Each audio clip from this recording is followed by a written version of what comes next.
Direction Zagora pour une étape de transition absolument sublime.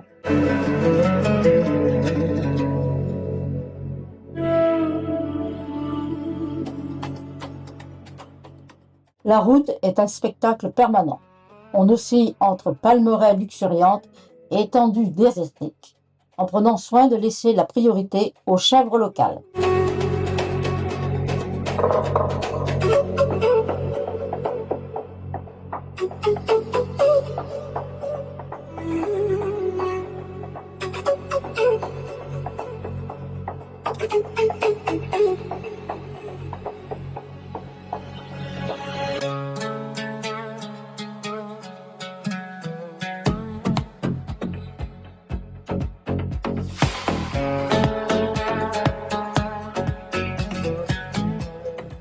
Nous avons traversé le village d'Al-Nif en plein jour de marché.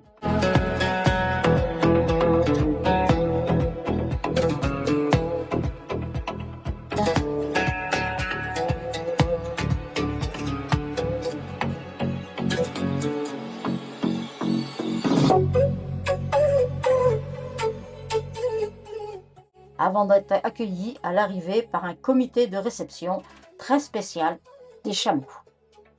Le coup de cœur du jour, le camping d'Ibrahim. Si vous cherchez l'authenticité, c'est ici. Ibrahim vous reçoit dans sa ferme familiale, loin de toute nuisance, au pied d'une montagne abritant des milliards de fossiles, hors des sentiers battus.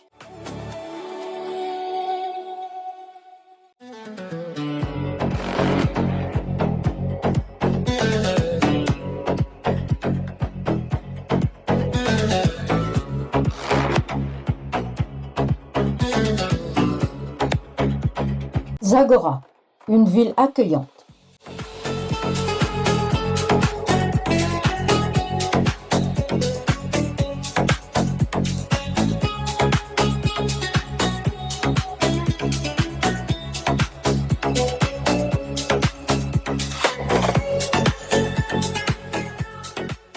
Une belle occasion pour explorer le marché, faire le plein de légumes frais et préparer le barbecue de ce soir.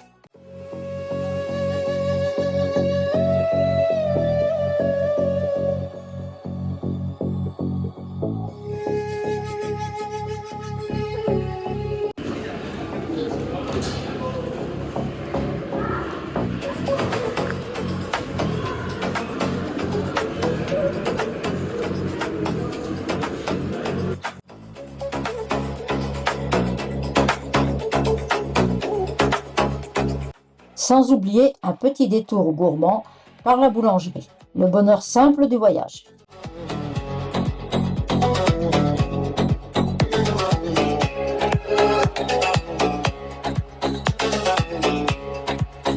À peine parti pour rejoindre Tata, un jeune chamelon a décidé de nous montrer la voie, une escorte royale.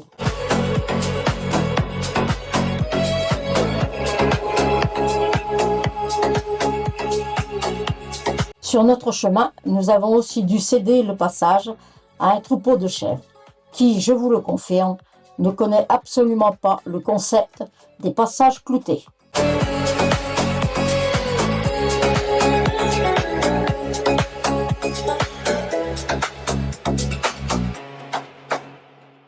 Même si nous avons traversé des paysages absolument magnifiques, la réalité du terrain nous rattrape parfois, avec des routes encore bien endommagées par les dernières intempéries. Juste avant notre arrivée, une vision insolite, une montagne de luzerne qui circulait sur deux roues. Le Maroc ne cesse de nous surprendre.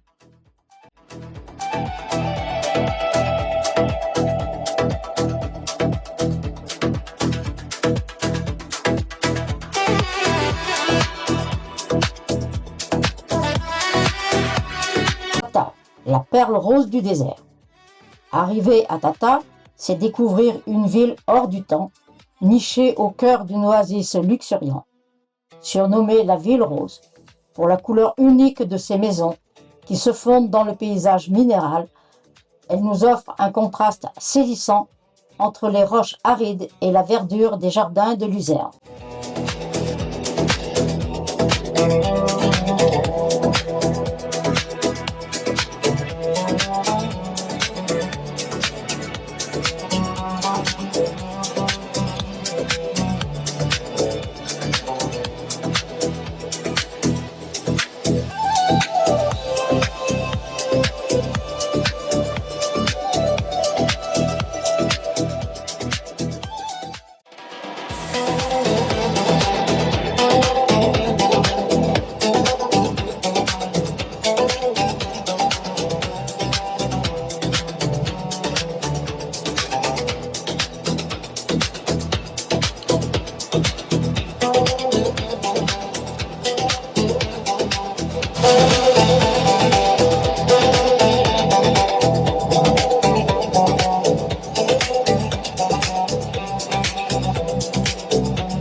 محمد رسول الله